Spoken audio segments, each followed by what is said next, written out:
All right, so once again, good afternoon.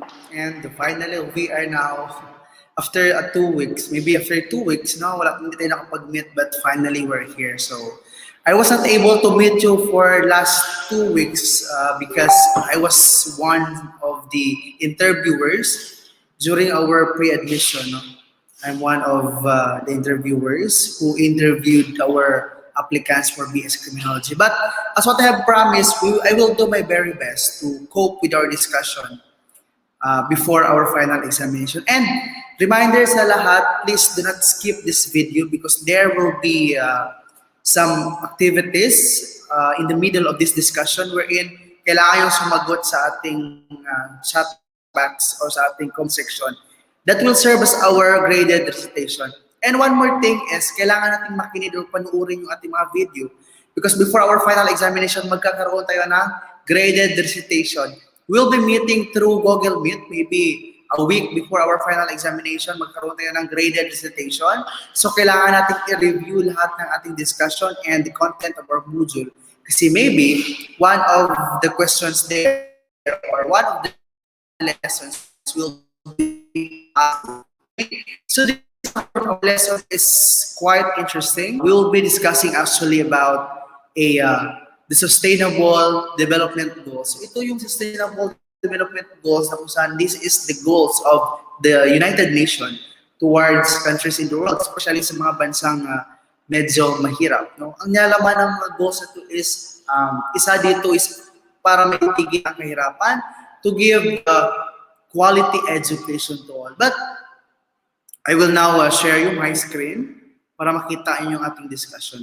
Again, don't forget to write your name in the comment section, okay? So I will now share my screen to everybody. Please do not skip the video because I will be discussing something or I will be asking you something for this, okay?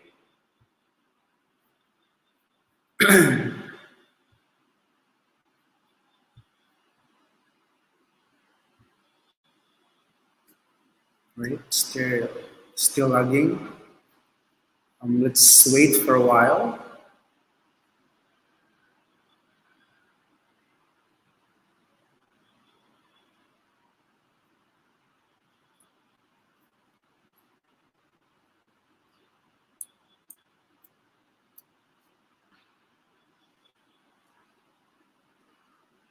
Let us wait.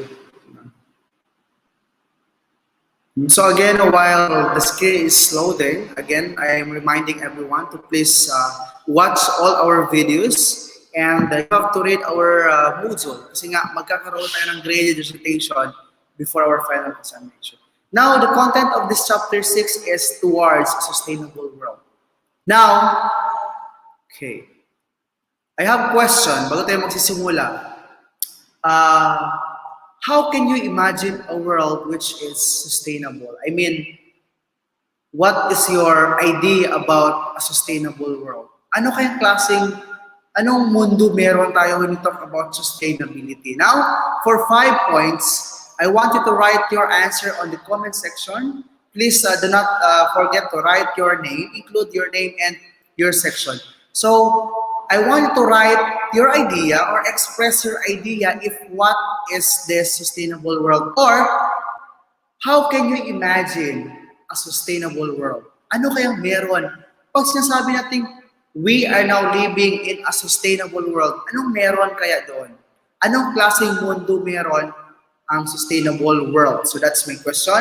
And I will give you 1 minute to do it. Okay, your time starts now. Write your name on the comment section, including your answer, of course. So ano ba ang sustainable world? Anong klaseng mundo meron? This time, I want you to use your own words. Again, reminder, no, sa final exam natin, marami akong nakitang estudyante ng opya ng sagot sa internet. Sabi ko, rephrase. So mapansin nyo mga score nyo ang baba. Salamat kayo, hindi ko yung pinatawag. Cheating is not good. And there are also students na parehas yung sagot. Warning ha, hindi ko na kailangan i-mention but you are warning. Makikita din tayo sa second sem. Pag makita ako na ganun pa rin, first sem na, I will report you. Please do not share your answer. You can share your idea, but do not copy everything. Yung hanggang umpisa ng sentence, hanggang period, kupyang-kupya, huwag naman ganun. Masyadong halata, no? It's okay to get some idea from others, but do not copy the entire sentences. Do not copy the entire statements of your classmates. It's not good. Okay?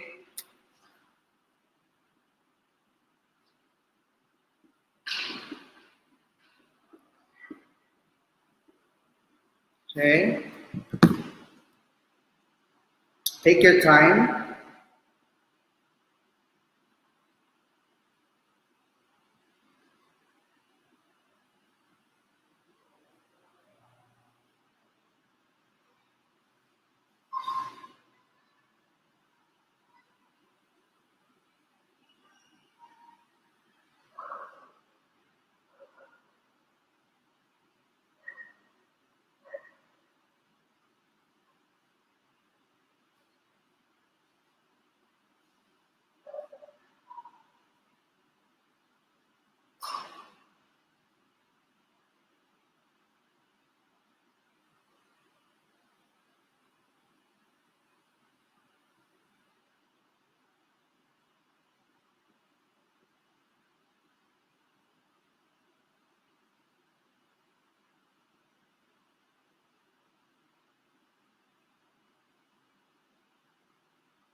All right, thank you so much. Now let's begin. What is a sustainable world, or how do we understand the word when we talk about sustainable goals? Now let us begin with the overview, of course. When we talk about sustainable development, it is a development that meets the needs of the present world without compromising the ability of future generation to meet their own needs. So isa sa pinaka-goal ng sustainable development goal is to provide the needs of the people today without destroying, without affecting, no, the needs of future. Kumbaga, bigay ko ng halimbawa, for example, sa isang lugar, and that's why sustainable world or UN is really not agree of mining. Bakit? Bakit kasali ang mining? Kasi ang mining, although malaki yung income sa mining and it actually provides the needs of the people, but how about the future generation? May mga gamit pa ba ang mga susunod pang mga henerasyon? Pag nasira na lahat ng kagubatan, that's it. That's the simple and concrete illustration of this sustainable development. So, in sustainable development, we are doing our best, or country, the government is doing its best to deliver, to meet the needs of the people without compromising, no? Without compromising the ability of future generation. Kumbaga, lahat ubusin nyo na paano yung masusunod na henerasyon, di ba? Dapat sustainable means tatagal siya, hindi siya mauubos, hindi siya masisira. Now, the concept of needs goes beyond simply material needs. It includes values, relationship, freedom to think, act, and participate, all amounting to sustainable living morally and spiritually. Ito yung question ko na sa inyo. So how can you imagine a world or a sustainable world, of course, with simple material needs includes values, may magandang paugal, relationship, we have good relationship, we have the freedom to think, no? We are democratic, act, participate, and living morally and spiritually. So with that, you could say that you are living in a sustainable world. Now, the 1972 UN conference in Stockholm, try to zoom in.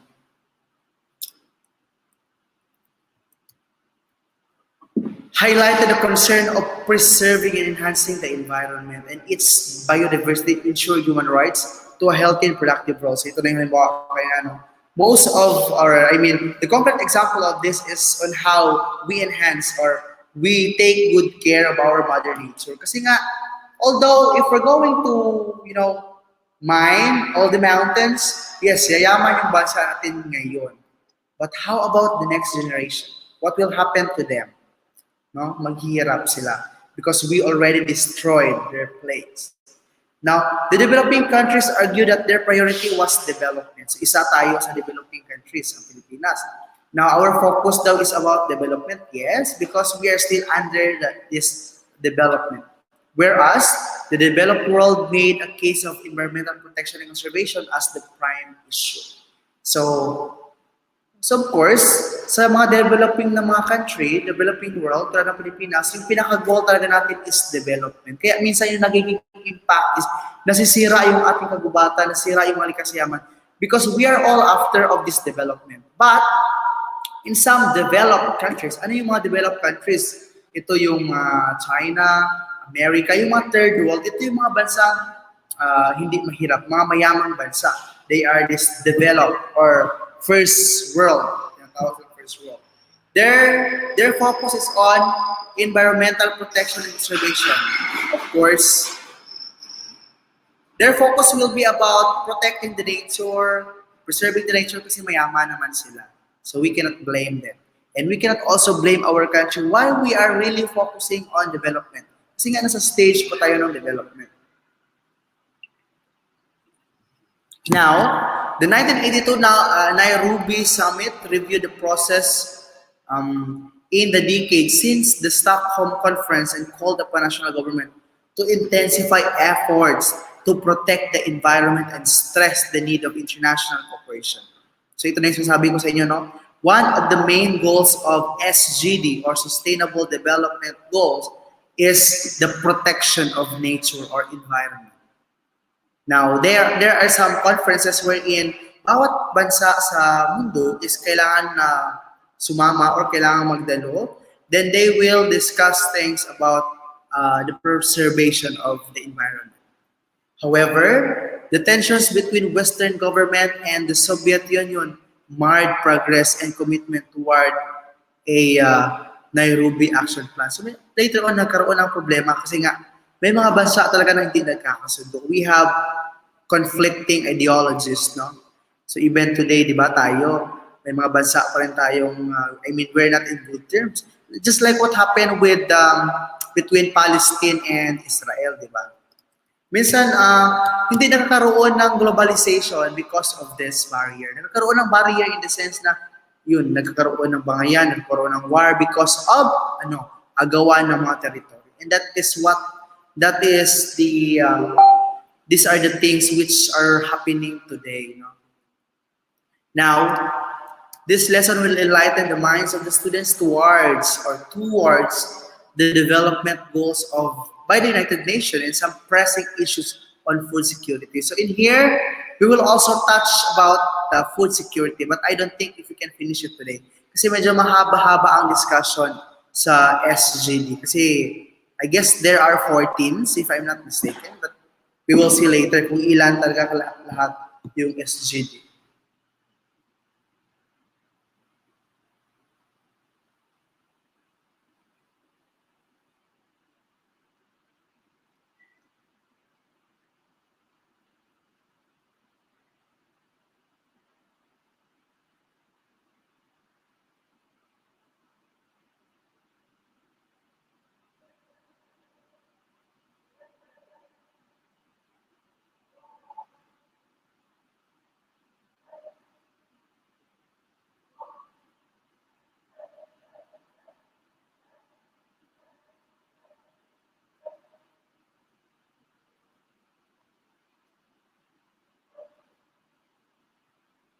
All right.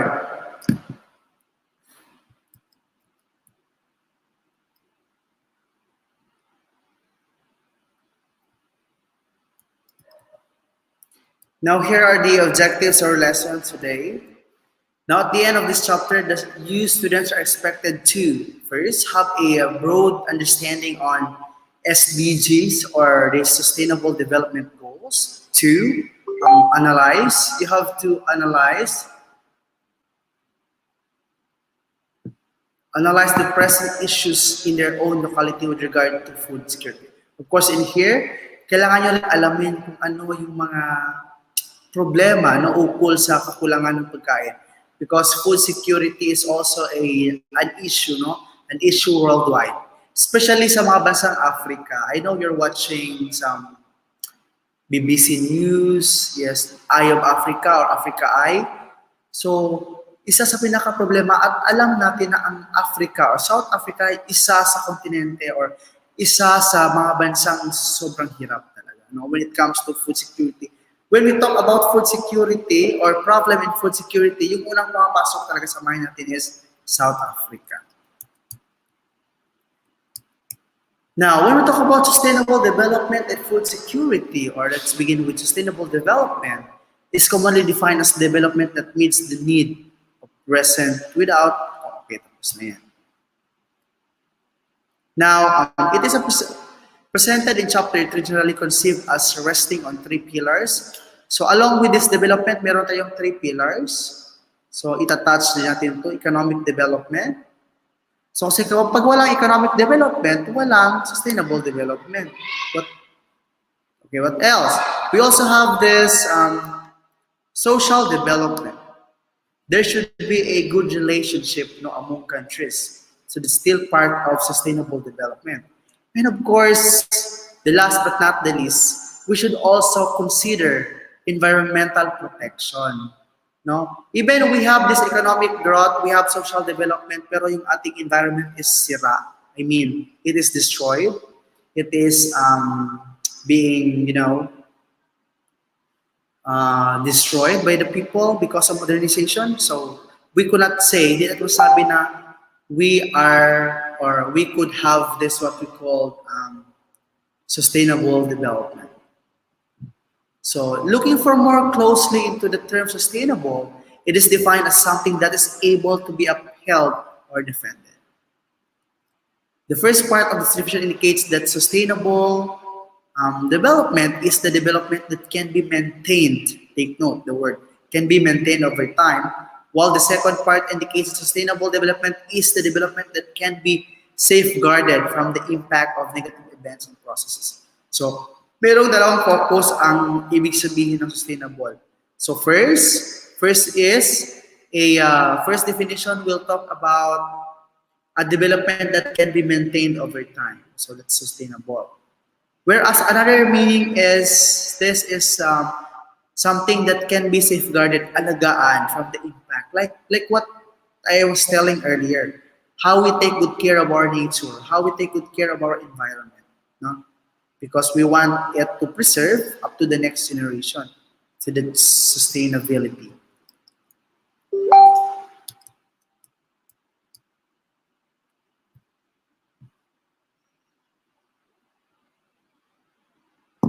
So different stability from sustainability, these are some of the objectives. Articulate models of global sustainable development, define global food security, and we have also to critique existing models of global food security. Now, the term sustainable development is a well-used one and is probably familiar to many within beyond academia, certainly in the more developed parts of the world.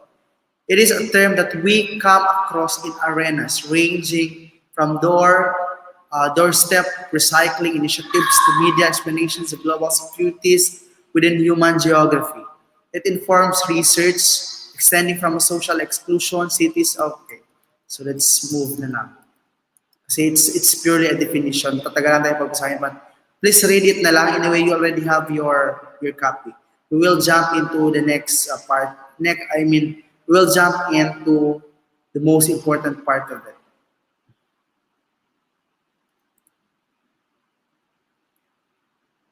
Now, it is generally acknowledged that the report of World Commission on Environment and Development, also known as the Brundtland Commission, published in 1987, did much to bring the term sustainable development into the popular consciousness onto public agenda. So, ibig sabihin, yung word sustainable development, kaya nga up to this day, mula pa nung unang panahon, kahit saan yung pumunta ng mga conferences, especially Peace Summit, World Summit, hindi talaga mawala ang discussion about sustainable development. This commission established by the United Nations, of course, when we talk about SGD or SDG, the Sustainable Development Goals, andyan talaga ang presence ng United Nations or UN. Because they are the ones who implement this. They are the implementers of this globalization na susuportahan na ng bawat bansa. Now, by the nation, comprise people drawn from member states of the both more developed and the less developed world, and was charged with identifying the long-term environmental strategies. Kaya minsan may mga summit, no? There are some international summit wherein bawat bansa ay may representante. Then yung gawin dito is iisip ka ng mga proyekto. So maybe isa ito sa maging project mo sa akin. Let's find out. So isip ng proyekto na magiging sustainable. Isang proyekto na pwede niyong gawin na sa tingin mo makakatulong sa pagkamit ng sustainable development. No? Usually, itong ginagawa ng mga contestant natin from SKSU, we have Inactus kasi then they are competing around the world. No? So they are more on project proposal. Yun. Karoon ka ng project proposal that somehow could help in attaining sustainable development goals. Now, as the term sustainable development reaches both, okay, medyo magkuha na tayo dito. Anyway, ulit lang yung mga definition. Let's jump in the most part of it.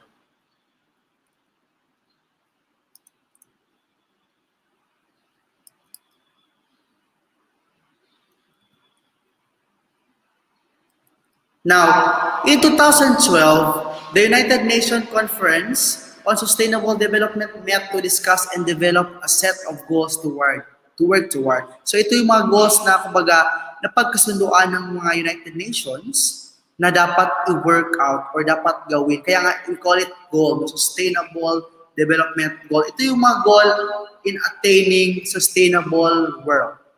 They grew out of millenniums. Okay. Bago nagkaroon ng sustainable development goal, and I could still remember this because this was my report during my doctor's degree in the Notre Dame University in Cotabato. Kung saan itong SDG, itong Sustainable Development Goals, ito ay nagmula sa MDG or we call it Millennium Development Goals. But then, the UN found out na parang hindi sapat yung goals na nailagay sa MDG. Kaya pinalitan siya ng SDG or the Sustainable Development Goals. Alright, so in reducing global poverty while acknowledging there was still much more to do. Now, the Sustainable Development Goals or SDG eventually came up with a list of 17 items that included amongst other things. Now, ibig sabihin, nagkaroon na ng 17 na mga bagay or na mga goals na dapat i-attain. No? First, ito, the end of poverty and hunger. Ito yung pinaka-importante sa lahat and this is actually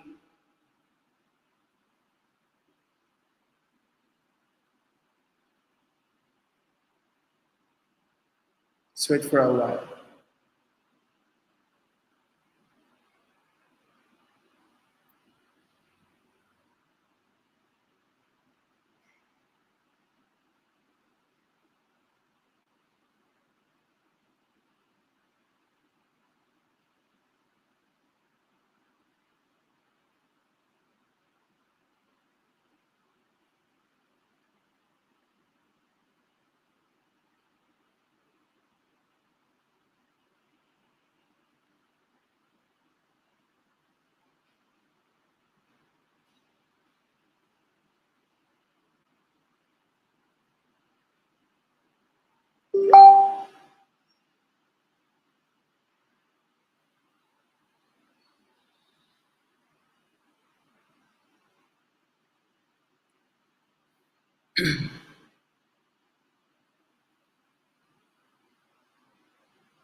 So again, let's move on. I'm so sorry. I just have to meet these calls, these texts. Kasi mahalaga din sila.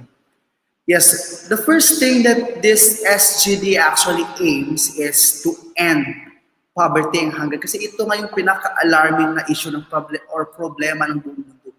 Ang kahirapan. And we're in fact up to this day, especially in this pandemic, alam kong sobrang daming apektado ng pandemya wherein this poverty and hunger are really, existing, no? Andito talaga.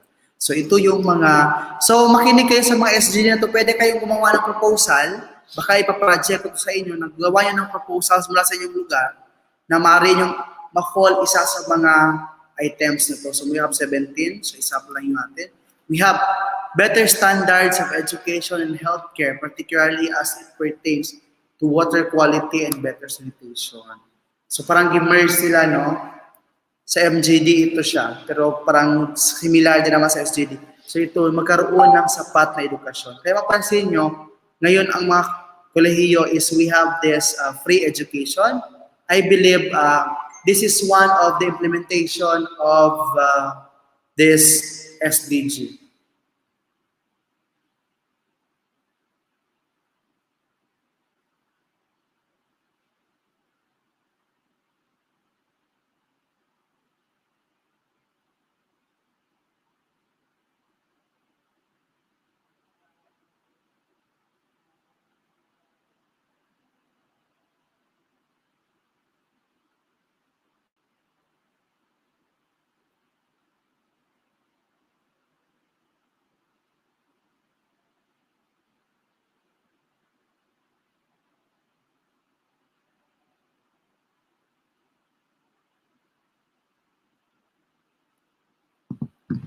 So yan, no? Healthcare also, kaya may mga PhilHealth tayo, but there is a problem with PhilHealth, no?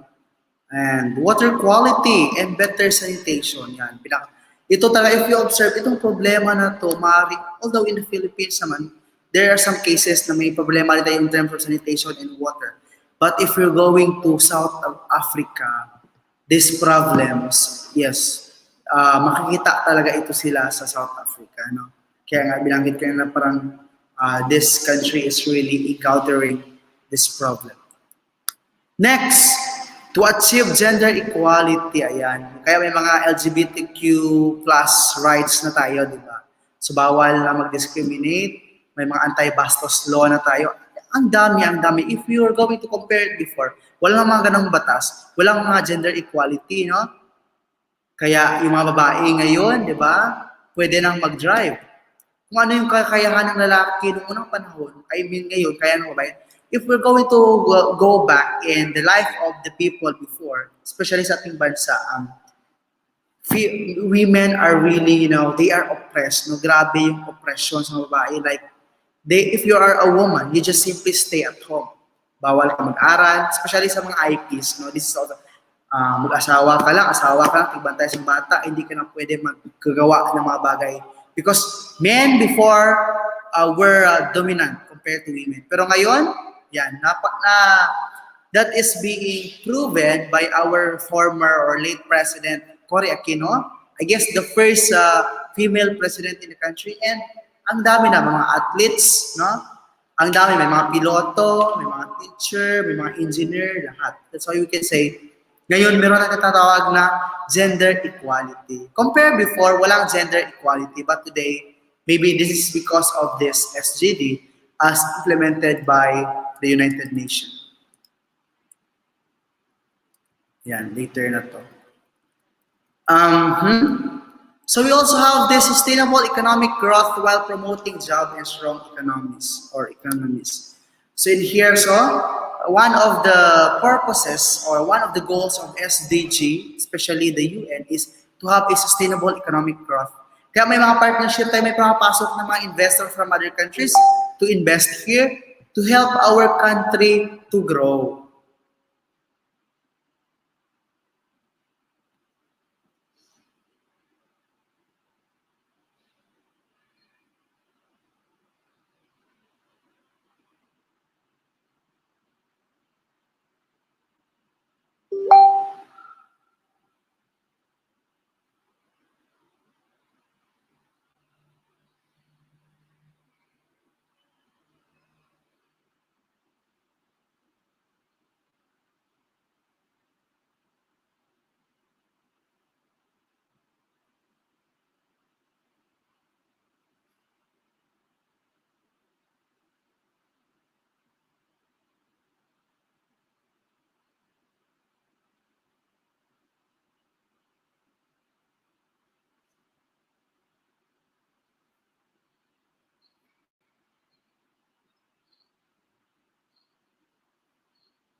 like promoting jobs and stronger economies, no? So isa din ito sa mga goal ng ating SDG or the UN to give jobs.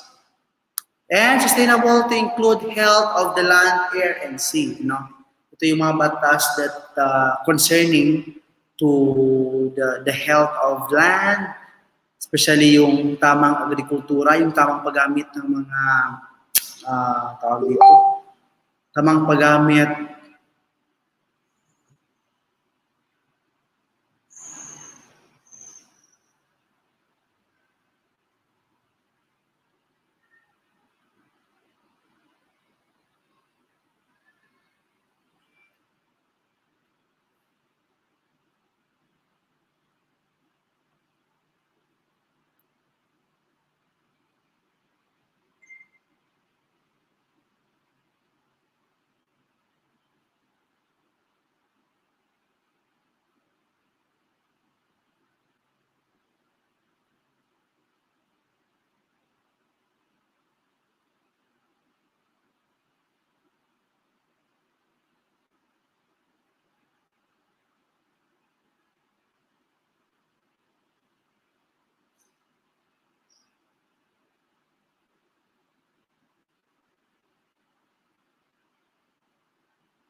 Yeah, no? So sustainable to include health. Kasi nga, di ba, it's not just about developing the economy of a certain country, pero maliban sa ihinto ang kahirapan or yes, yung gutom, isa rin is to sustain, no? Develop all the natural resources including the land, air, and sea. Now, finally, if it acknowledges the concept of nature having certain rights, that people have stewardship of the world and the importance of putting people to the forefront of solving these global issues. Ayan, if you observe in this statement, the main focus of this is on the concept of nature wherein people serve as steward. Kung bakit sabihin mo say steward, tayo lang yung tagapangalaga, no? Tagapangalaga tayo ng mundo, ng ating kasyaman. Kasi nga, ang daming tao, there are lots of people who destroy the environment. But that's why this is one of the goals of the UN, to maintain and to protect this from any harm.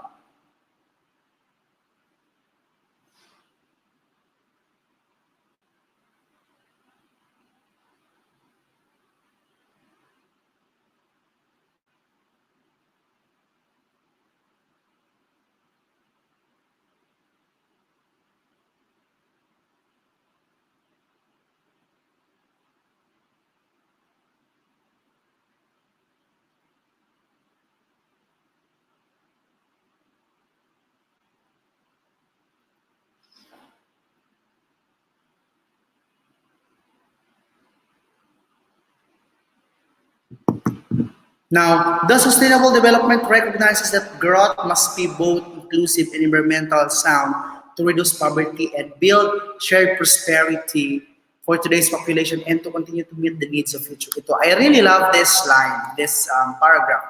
Sustainable Development recognizes the growth must be both inclusive and environmentally sound. Ibig sabihin, hindi lang about the problem, the crisis, the crime, the development of our economy, but we should also look forward on its or the environmentally sound. How we protect our mother nature. And we should always include this. Kaya nga in every program, even in teaching, integrated talaga itong pangalaga sa inang kalikasan because this is part of our life. It is efficient with resources and carefully planned to deliver both immediate and long-term benefits for people. Yes, we all know that. Kapag pinalagaan natin ang ating kalikasan, of course, we can benefit from it. Hindi ito nauubos for as long as marunong tayong mag-alaga dito. Diba? Kaya sabi in Bible, ang ating kalikasan ay bigay sa atin ng Panginoon. Hindi, pinahiram lang sa atin habang tayo ay andito pa sa mundo. So we have to take good care of this. Diba? Huwag nating sirain. Bagkus kailangan nating alagaan para sa sunod pang mga generasyon. That's why we call it sustainable world. Sustainable world means good. May gamitin pa ang susunod pang mga henerasyon.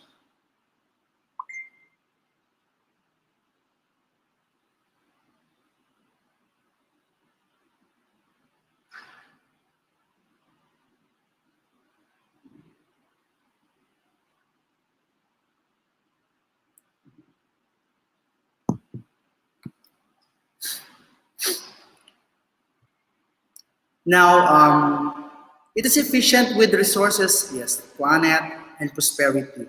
The three pillars of sustainable development, so ito na yung pillar, economic growth, environmental stewardship, and social inclusion. These are the three pillars. Kailangan merong economic growth and we have environmental stewardship.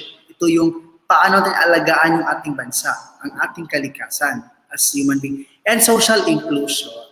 So that's why we also have good relationship with other countries, no, aside from ours. Now, carry across all sectors of development from cities facing rapid urbanization to agriculture, infrastructure, energy development, and use water availability and transportation. If you observe, itong mga goals na to, hindi lang siya nakafocus sa development ng isang bansa para sa pagpapaunlad ng ekonomiya. But if we observe, andito rin yung what? Energy development, andito rin yung facing rapid urbanization to agriculture. And we have, if we're going to look on it, makita natin na the focus of this is on the preservation of Mother Nature. Diba? It's more on how we take good care of our environment. So yeah, these are the three pillars. And this is the face of SDG. Yan. No poverty, zero hunger, good health and wellness. If we're going to synthesize it, if we're going to call this, if we're going to divide all of these goals in its specific area, so it will turn into 17 goals. No? Again, one, no poverty. Please read na lang. Anyway, I already sent this this video, this module in our e-leads. And please also do check your e-leads for some activities that I will be posting one of these days. So one, no poverty. So two, zero hunger. Three, good health and well-being. Four, quality education. Five, ito gender equality. Six, clean water and sanitation. Seven, affordable and clean energy. Eight, decent work and economic growth. Nine, industry innovation and infrastructure. 10, reduce inequalities. Dapat lahat pantay-pantay, mahirapan ng mayaman. 11, sustainable cities and communities. 12, responsible consumption and production. 13, climate action. 14, life below water. Ito yung mga natin, fishes, mga fisheries natin. 15, life on land. 16, peace, justice, and strong institution. Ito yung peace, how we live in our society. And 17, partnerships for the goals. So these are the 17 sustainable goals. Now, I want that this will end. We will discuss the food security na lang next meeting because I still have class with other sections. Now, I want you to read this. You have to digest our discussion on sustainable development goals because I will be posting some activities one of these days. Again, please read our module because there will be graded recitation before our final exam. Please do not forget to answer the question earlier. Write your answer in the comment section with your name. So thank you so much. God bless everyone and stay safe.